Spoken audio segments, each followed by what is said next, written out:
Alléluia, merci beaucoup. Ça me touche énormément. Vous savez, quand le pasteur a dit qu'il fallait que j'aille faire quelque chose, là, vous savez, le pasteur il a bien dit, le 16 décembre, on fête ses 20 ans de ministère. Donc c'est un homme d'expérience, un homme voilà, rempli du Seigneur, de son esprit. Et moi, du haut de mes 19 ans, vous savez, c'est pas évident. Donc j'apprends du haut de mes 19 ans. De mes 19 ans. Vous savez, la vie fait que des fois, les traits vieillissent rapidement. Mais j'ai 19 ans dans le cœur. Alléluia. Alléluia. Et même ma femme me dit, Limon, mais non, t'as pas 19 ans, t'as 6 ans même. Alléluia. J'ai 6 ans. J'ai 6 ans. Mais bon, si j'avais 6 ans, j'aurais pas pu me marier, comme a dit le pasteur le mardi. Un peu jeune. Alléluia. Et je profite le temps que on va commencer par le psaume 138, s'il vous plaît. Et le temps qu'on y aille, je voudrais vous rappeler que le 16 décembre, on fête les 20 ans du ministère. Et vous avez tous reçu une enveloppe. Et vous savez quoi faire. Hein. Vous savez quoi faire. Tout est écrit dans l'enveloppe, dans la lettre. Et c'est un moment où on va fêter les 20 ans et aussi se rappeler de l'année qui est écoulée dans l'Église. Et que soyez nombreux. En plus, il y aura une bonne nourriture. Alléluia. Nous allons lire les psaumes du psaume 1 au 150. La nourriture spirituelle. Le psaume 138. 138. Et oui, et tout à l'heure, en marchant, quand on venait à l'église, il y avait les petites maisonnettes là, sur le port à côté de la grande roue. Et il y avait les arbres de Noël, tout ça. Et en passant, Lauriane et moi, on discutait.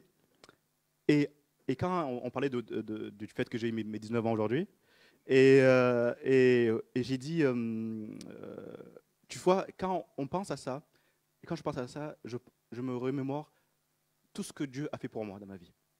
Tout ce qu'il a fait et tout ce qu'il fait. Et c'est vrai que on est venu à se dire que le Seigneur est celui qui transforme les histoires. Il crée une nouvelle histoire. Et il a créé une nouvelle histoire dans ma vie. Et quand je me remémore tous ces moments, il transforme la tristesse en allégresse. Il transforme la disette en abondance. Alléluia. Car c'est un Dieu qui transforme. Gloire lui soit rendue. Si je suis présent devant vous, c'est grâce à lui. Au nom de Jésus. Le psaume 138. Je te célèbre de tout mon cœur. Je chante tes louanges en présence de Dieu. Je me prosterne dans ton saint temple et je célèbre ton nom à cause de ta bonté et de ta fidélité, car ta renommée s'est accrue par l'accomplissement de tes promesses. Le jour où j'étais invoqué, tu m'as exaucé, tu m'as assuré, tu as fortifié mon âme. Tous les rois de la terre te loueront, ô Éternel, en entendant les paroles de ta bouche. Ils célébreront les voies de l'Éternel, car la gloire de l'Éternel est grande. L'Éternel est élevé, il voit les humbles et il reconnaît de loin les orgueilleux. Quand je marche au milieu de la détresse, tu me rends la vie. Tu étends ta main sur la colère de mes ennemis et ta droite me sauve. L'Éternel agira en ma faveur. Éternel, ta bonté dure toujours. N'abandonne pas les œuvres de tes mains. Amen. Aujourd'hui, comme toujours, mon partage est toujours axé sur notre Seigneur Jésus-Christ et sur ce qu'il est. Et aujourd'hui, je voudrais parler du fait que le Seigneur Jésus-Christ est notre salut éternel et comment combattre le péché. Combattre le péché. Nous allons aller dans Romains, chapitre 6, versets 1 à 14. Versets 1 à 14. Romains, chapitre 6, versets 1 à 14.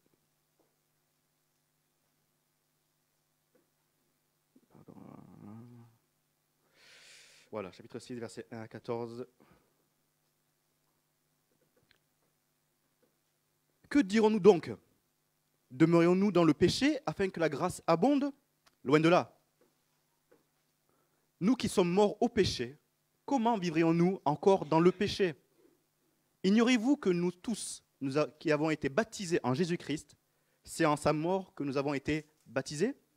Nous avons donc été ensevelis avec lui par le baptême en sa mort, afin que, comme Christ est ressuscité des morts par la gloire du Père, de même, nous aussi, nous marchions en nouveauté de vie.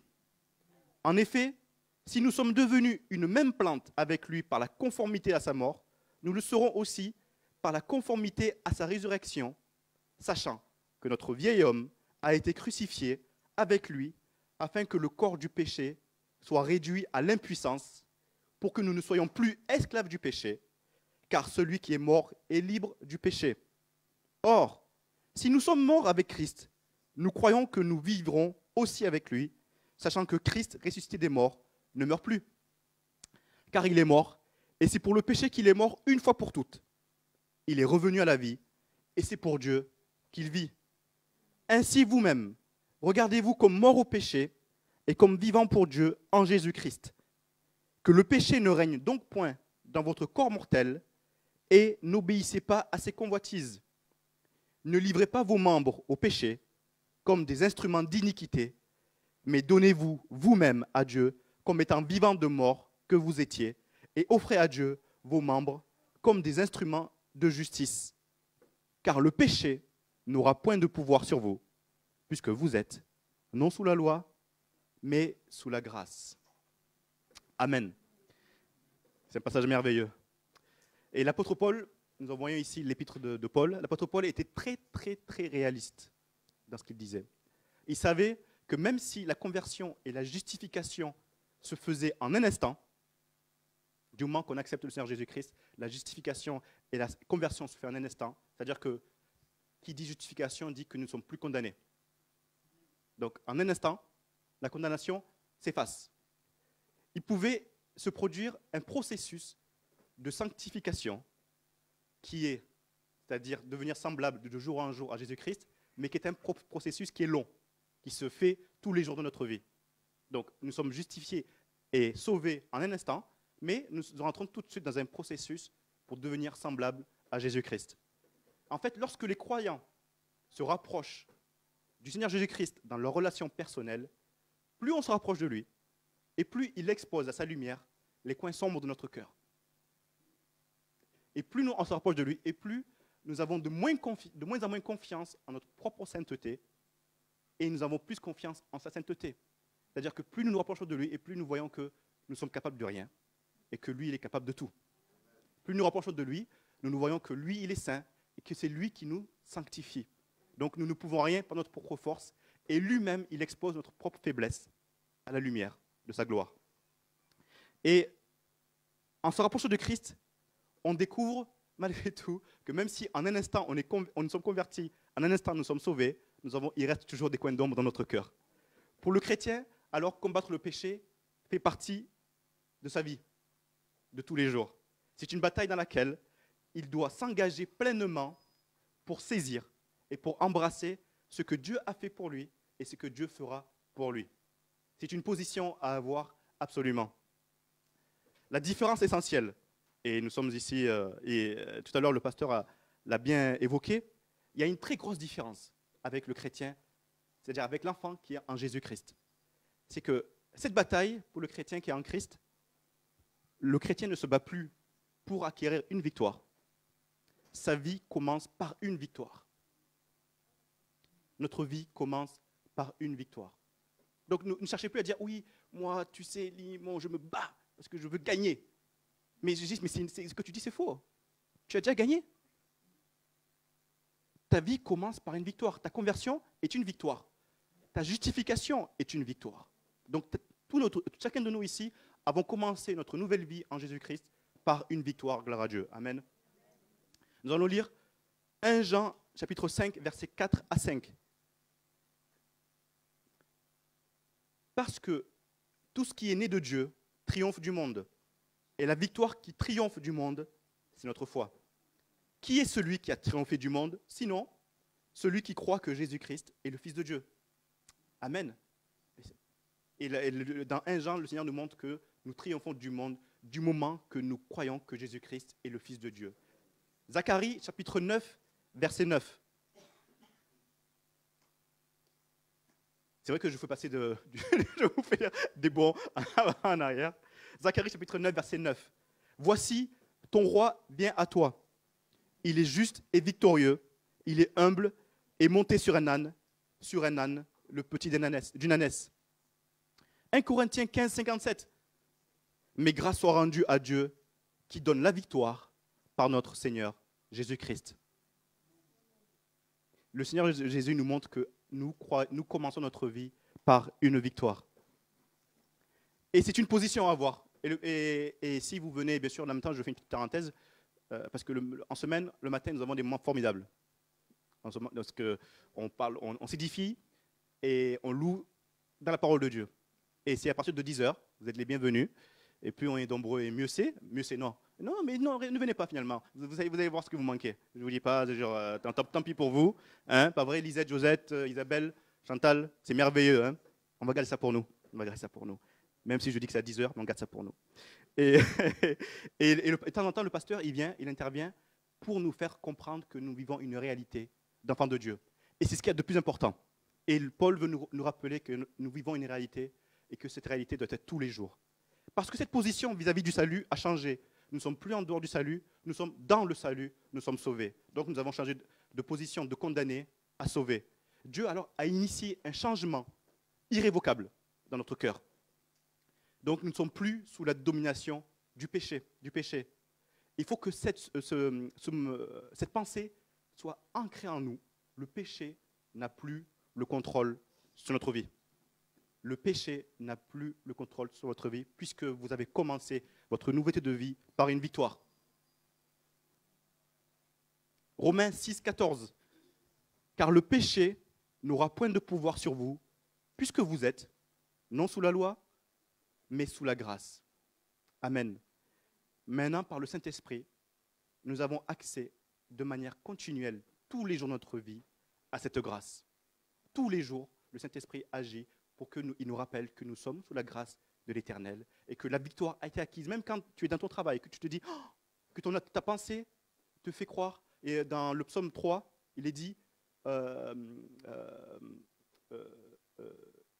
pour lui, le salut n'est plus pour lui en Dieu. Les ennemis disent à David que le salut n'est plus pour lui en Dieu. Et combien de fois nos propres pensées nous disent Limon, laisse tomber, tu n'étais pas un enfant de Dieu, laisse tomber, tu es coupable. Laisse tomber, c'est même pas la peine que tu t'approches de l'Éternel puisque tu es coupable. N'essaie même pas. Ah, c'est vrai, je ne le mérite même pas. Mais ça, c'est un mensonge. C'est un gros mensonge. Ma vie est une victoire au nom de Jésus-Christ. Et je ne suis plus sous la domination du péché, je suis sous la grâce au nom de Jésus. C'est pourquoi Paul parle en termes si précis, parce que c'est très important. Les chrétiens sont morts et ressuscités pour vivre seulement en Christ. Cette mort et cette résurrection est une référence à la position éternelle du salut en Jésus-Christ. Alléluia. Elle s'accueille en Jésus-Christ. On fait des échanges de bienveillance. Soyez bénis. Et puisque Jésus est ressuscité, donc il est dans une position où il est assis sur le trône. Et comme nous avons été sauvés, nous aussi, nous avons une position éternelle dans le salut. Du moment où tu as accepté Jésus-Christ, tu as acquis une position de salut éternel. C'est fini. Genre, tu ne peux plus en revenir en arrière. Et tu auras même beau te culpabiliser, te victimiser, tu ne peux pas changer ça. Nous ne sommes rien du tout pour changer le fait que le Seigneur Jésus a acquis une victoire et une fois pour toutes. Il est dit que ce n'est pas la peine de le faire crucifier une deuxième fois. Il est crucifié une fois pour toutes pour nos péchés. Et c'est fini. Plus besoin. Cette mort et cette résurrection est une référence à la position éternelle du salut en Jésus-Christ. À la lumière de cette position, les croyants doivent se regarder. Il est dit qu'ils doivent se regarder, eux-mêmes morts au péché, comme il est dit dans le verset 11. Se regarder, ça veut dire quoi? Ça implique que nous devons reconnaître ce que Dieu a fait pour nous et ce qu'il fait pour nous aujourd'hui. C'est-à-dire qu'on doit reconnaître qu'il nous a sauvés, qu'il a acquis la victoire à la croix pour nous, et que maintenant, il continue toujours à agir dans notre vie pour que nous soyons dans le chemin de la sanctification. C'est ça, se regarder nous-mêmes morts au péché. Et le pasteur disait, mort au péché, quand tu es mort au péché, ben, on te plante un couteau, ben, tu ne réagis pas. Tu es mort, c'est fini. Tu ne réagis plus comme le vieil homme. Mais, alléluia, il nous a donné une nouvelle vie. Une vie qui vaut la peine d'être vécue. Alléluia, une victoire. Et pourquoi aussi il dit de se regarder? Parce qu'il veut que quand nous nous regardons morts au péché, que la vérité qui est en nous, c'est-à-dire la vérité de la parole de Dieu, influe tous les jours de notre vie, dans notre vie quotidienne, dans tout ce qu'on fait. La vérité qui t'a affranchi, la vérité qui t'a affranchi, la vérité qui m'a affranchi, doit influer dans mes actions quotidiennes.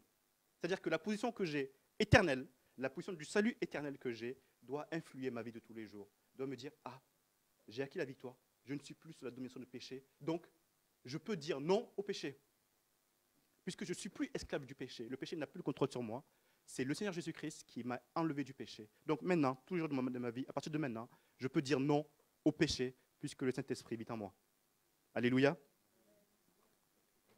Comme, lorsque les chrétiens se considèrent comme morts au péché, ils se rappellent une chose qui est très importante, qu'ils sont enfants de Dieu, et c'est fini, ils ne se posent plus de questions.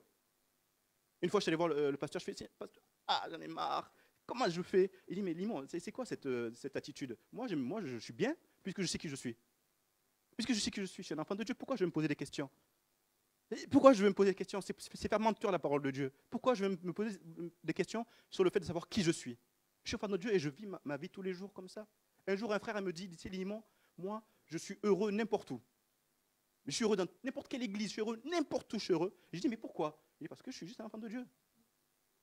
Je vis cette qualité d'enfant de Dieu. Je ne regrette pas à comparer un tel, un tel, un tel. Moi, je sais que je suis un enfant de Dieu. Et quand je vois mon frère, je vois en lui qu'il est un enfant de Dieu. Et ça me suffit. Et c'est ma réalité. Un enfant de Dieu se rappelle qu'il a été racheté par le sang du Seigneur Jésus-Christ. Un enfant de Dieu se rappelle tous les jours qu'il a été racheté par le sang du Seigneur Jésus-Christ. Un enfant de Dieu se rappelle tous les jours qu'il n'est plus sous la loi du péché. Car l'agneau a été immolé, l'agneau sans tache. Ensuite, il laisse cette vérité influer sur ses choix quotidiens. Cette vérité doit influer ses choix quotidiens. C'est ça un enfant de Dieu. C'est qu'il montre que ses choix sont influés par la vérité qu'il a affranchie. Car c'est une vérité qui nous affranchira. Jean, chapitre 15, versets 5 à 8. Je suis le cep. Tout le monde connaît ce passage. Je suis le cep, vous êtes les sarments. Celui qui demeure en moi et en qui je demeure porte beaucoup de fruits. Car sans moi, vous ne pouvez rien faire. Si quelqu'un ne demeure pas en moi, il est jeté dehors comme le sarment. Et il sèche. Puis on ramasse les sarments, on les jette au feu et ils brûlent. Si vous demeurez en moi et que mes paroles demeurent en vous, demandez ce que vous voudrez et cela vous sera accordé. Si vous portez beaucoup de fruits, c'est ainsi que mon Père sera glorifié et que vous serez mes disciples. Le processus de sanctification exige que les chrétiens fassent sans cesse confiance et sans condition aux enseignements du Seigneur Jésus-Christ et au Saint-Esprit, pour que, comme dit Corinthiens, nous puissions amener toute pensée captive à l'obéissance de Christ. Un chrétien a confiance aux enseignements du Seigneur Jésus-Christ, car tout ce que fait notre Seigneur Jésus-Christ est parfait. Et il fait confiance en l'action du Saint-Esprit qui manifeste la gloire du Seigneur Jésus-Christ dans nos vies. Amen. Hier, je regardais les infos et je suis tombé sur quelqu'un qui parlait aux infos. Il disait, oui, vous savez, oui, moi, je manifeste parce que ce n'est pas une question de taxe, ce n'est pas une question de paiement. C'est juste que je ne peux plus me payer mes vacances. Je ne peux pas payer. Comment dire à mes enfants qu'on ne peut pas partir en vacances? Comment dire à mes enfants que je ne peux pas remplir le frigo? Comment dire à mes enfants que je ne peux pas leur payer leurs loisirs? Et nous aussi. Et comment on peut se sentir exister comme ça, sinon on ne peut pas faire ça? On n'existe plus. J'ai dit, et ça m'a troublé. J'ai dit alors, je me suis dit alors, c'est parce que c'est ce qu'on fait sur cette terre qui nous amène à savoir que nous sommes qu'on existe. Et c'est là que je dis, Seigneur, merci Seigneur, que en toi seulement, je sais que j'existe et que mon existence ne dépend pas de ce qui est sec et de ce qui est périssable. Il le dit bien, celui qui n'est pas attaché au sarment sèche et il en brûle au feu. Et je dis, mais puisqu'on est attaché au Seigneur, on se dit, mais j'ai besoin que de lui. Et je vis cette identité tous les jours. Je vis cette identité tous les jours. J'ai plus besoin de dire que j'ai besoin d'aller à New York en vacances pour me sentir vivre. Je place au cas où. J'ai plus besoin d'aller de faire ci, ça pour me sentir exister. Et un jour, il y a une femme qui dit, oui, moi, mon fils, il joue aux jeux vidéo, mais c'est mieux. Comme ça, il n'est pas dehors à faire des bêtises. C'est un moyen de canaliser quelqu'un. Et le Seigneur Jésus, combattre le péché, c'est canaliser sur lui. C'est-à-dire qu'à un moment donné, quand un enfant, on dit, oui, moi je préfère qu'il reste chez moi, comme ça, il ne fait pas de bêtises. Moi, je dis, je préfère contempler mon Seigneur Jésus-Christ, et je sais que je ne pécherai pas en contemplant le Seigneur Jésus-Christ. Combattre le péché, c'est vivre la réalité d'enfant de Dieu, et contempler le Seigneur Jésus-Christ, qui fait que nous sommes tellement canalisés sur ce qu'il est, et sur sa vérité, que le péché est facile à combattre, comme dit le pasteur tous les jours. Il n'y a rien de difficile, puisqu'il a gagné le combat. Je ne vais pas venir avec mes grands chevaux dire je vais combattre de toutes mes forces. Moi, j'ai dit je te laisse combattre alors. Moi, le Seigneur Jésus, il a combattu pour moi, il a gagné. Comme ils font, le croyant offre des actions, des pensées et des attitudes quotidiennes comme un culte à Dieu à cause de sa gloire. Romains 12, 1. Je vous exhorte donc, frères, par les compassions de Dieu, à offrir vos corps comme un sacrifice vivant, saint, agréable à Dieu, ce qui sera de votre part un culte raisonnable. La semaine dernière, je vous ai dit que notre vie sert à louer la gloire de la grâce de notre Dieu. Notre vie sert à louer notre Seigneur Jésus-Christ. Et quand on est toujours et continuellement dans cette position de louange et d'adoration, comment on peut pécher puisque l'atmosphère sainte de l'Éternel est en nous et autour de nous? Et c'est une promesse, et c'est impossible de pécher tant que nous sommes dans la louange de la gloire de sa grâce. Une mauvaise pensée, alléluia Seigneur, je te loue, que tu es merveilleux. Alléluia Seigneur, je te loue que tu es au-dessus de tout. Alléluia, je te loue que tu es le roi des rois. Je te loue que tu es le Seigneur des seigneurs. Je te loue que tu sièges dans les cieux. Je te loue que quand je suis planté auprès de toi, je suis comme un arbre planté au courant d'eau. Je ne flétris jamais. Comment je peux être dans le péché si je suis à ta présence?